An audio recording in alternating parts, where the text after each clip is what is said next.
மாணவர்களுக்கு நான் அறிவித்த லேப்டாப் கிடைக்குமான்றது எல்லோருக்கும் சந்தேகம் வந்துச்சு. 1 வருஷம் ஆச்சு கொடுப்பாரா, இந்த அரசு கொடுக்குமா? ஏன்னா கொஞ்ச காலம் ஏன்னா வாங்கும்போது அதில் கொஞ்சம் சிரமம் இருக்கும். வாங்கிறதுன்றது அரசில் அவ்வளோ சீக்கிரம் ஒப்புதல் கொடுக்க மாட்டாங்க. பார்த்து இப்போது அதற்கான ஒப்புதல் பெறப்பட்டு இருக்கின்றது, கொடுக்கப்பட்டிருக்கின்றது.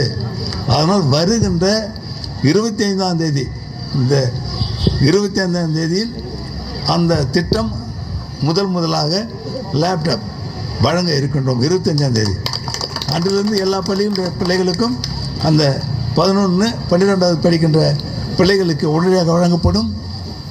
அடுத்து 10வதுலேருந்து 11வது போகிற பிள்ளைங்களுக்கு அந்த ஏப்ரல் பள்ளிக்கூடம் செல்லும் பொழுது ஏப்ரல் மாதத்திலேயே அவர்களுக்கு பள்ளிக்கூடம் தொடங்கின உடனேயே லேப்டாப் 11ஆம் வகுப்புக்கு கொடுக்கப்படும் என்பதை இந்த நேரத்தில் உங்களுக்கு மகிழ்ச்சியோடு தெரிவித்துக் கொள்கிறேன். அது ஒன்று தான் இன்னும் கொடுக்காம இருந்தேன். அது ஒன்று 25ஆம் தேதி ஆரம்பிக்க போகிறோம். அந்த திட்டத்தை ஆரம்பிக்க போகிறோம். யாராவது சொல்லலாம், அறிவிச்சாங்க என்ன செய்தாங்கன்னு கேட்கலாம். ஆனால் அறிவித்த அத்தனை திட்டங்களையும் இந்த அரசு செய்து கொண்டு வருகின்றது. முதல்ல கேட்டாங்க, மழை பெஞ்சது, சாலையெல்லாம் மிக மிக மோசமாக இருக்குது, சாலையெல்லாம் போடப்பட்டதா, சீரமைச்சாங்களா அப்படின்னா கேட்டாங்க. ஆனால் 6 மாதத்திலேயே அந்த எல்லா சாலைகளும் சீரமைக்கப்பட்டது. மறுபடியும் இப்போது எல்லா சாலையும் மறுபடியும் சீரமைக்க நடவடிக்கை எடுத்துக்கொண்டிருக்கின்றோம். ஏன்னா இப்போ நல்ல கனமழையெல்லாம் பெஞ்சிட்டு இருந்தது. ஆனால் அதற்கு அரிசிக்கு இணையாக மத்திய அரசானது நேரடியாக வங்கியில் அவருடைய கணக்கில் செலுத்திவிட வேண்டும் அந்த பணத்தை அப்படின்னு சொன்னதுனால நம்முடைய அரசானது மாதந்தோறும் அரிசிக்கான பணம் அவருடைய வங்கி கணக்கில் செலுத்தப்பட்டு வருகின்றது.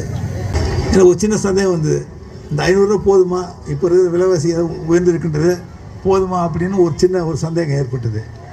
உடனடியாக கூடுதலாக ஒரு 250 ரூபாய் அந்த பொங்கல் பரிசாக நாம் கொடுக்க வேண்டும் அப்படின்னு நினைச்சோம். இப்போ அந்த 250 ரூபாயும் அவருடைய வங்கி கணக்கில் செலுத்தப்பட்டு விட்டது. இந்த ஒரு சில மாதங்களில் அனைத்து ஊர்களில் உள்ள சாலைகள்லாம் மேம்படுத்தப்படும் என்பதை நேரத்தில் உங்களுக்கு தெரிவித்துக் கொள்கிறேன். இதுபோல் இப்போ எல்லாம் சொல்லுவாங்க, ரேஷன் கடை திறக்கலன்னு தான் ஒரு பெரிய குறை, அறிவிச்சிருந்தோம் திறப்போன்னு. ஆனால் நம்ம நேரடியாக அவருக்குரிய பணத்தினை வங்கியில் செலுத்த வேண்டும் என்று மத்திய அரசு அறிவித்ததன் வாயிலாக நாம் இப்போ அதுக்குரிய பணத்தை வங்கியில் செலுத்தி கொண்டே இருக்கின்றோம். அதனால் இப்போ ரேஷன் கடையை திறக்க முடியாது, அதான் ஒரு பெரிய சிரமம். ஆனால் அதுக்கு பொருளுக்குரிய பணத்தை நாம் வங்கியில் செலுத்தி விடுகின்றோம். இளைஞர்களுக்கு வேலைவாய்ப்பினை உருவாக்கி கொடுக்க வேண்டும் என்பது அரசனுடைய எண்ணம்.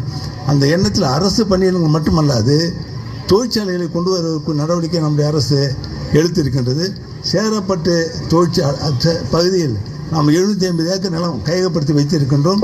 அங்கே பல பெரிய தொழிற்சாலைகளை கொண்டு வரக்கூடிய நடவடிக்கை இப்போது நம்முடைய அரசு எடுத்திருக்கின்றது. அதன் மூலமாக படித்த இளைஞர்களுக்கு நல்ல வேலை வாய்ப்பினை கொடுக்கப்படும் என்பதையும் இந்த நேரத்தில் உங்களுக்கு நான் தெரிவித்துக் கொள்கின்றேன்.